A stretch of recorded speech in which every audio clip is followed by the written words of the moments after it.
let's talk about how you can deactivate your Facebook account. Before you start, I highly recommend you to up-to-date your Facebook application. Go to Play Store, App Store, then you can get the newest version of the Facebook. After updating, you have to open your Facebook application like this. After opening, tap the hamburger menu in the top right corner. Here, either you can tap this little setting icon or you can scroll down and select settings and privacy.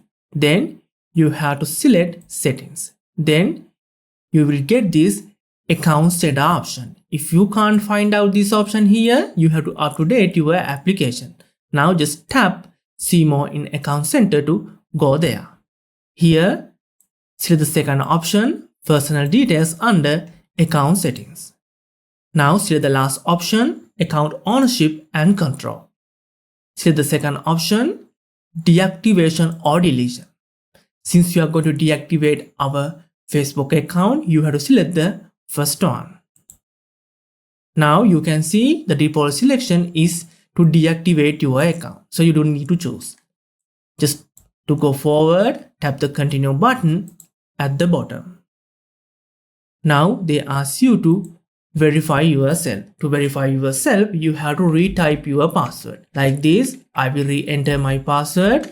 After entering your password, tap the continue button. Then you have to select a reason from the list. Here, according to your selection, the next window will be optimized. So, if you want to get the same interface or same window the next page, you can select my reason too. Here, I will select this reason. I have another Facebook account, but if you want, you can choose another one.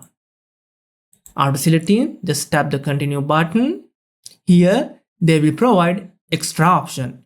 If you check this one, it will only deactivate your Facebook account. Here, if you want to deactivate your both Facebook and Messenger account, you can leave this option alone, like this.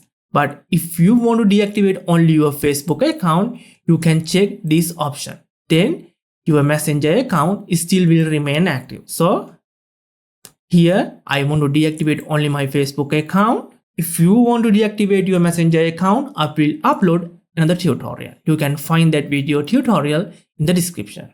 After that, just tap deactivate my account to deactivate only your Facebook account. Like this, now your account is deactivated, as well as you will get this session expired message. Then you will be logged out from your Facebook account. This is just a one way to deactivate your account. If you want to permanently delete it, or if you want to deactivate your Messenger account too, you can click this end screen videos and come on over. That's it for today's tutorial. See you in the next one. Bye bye for now.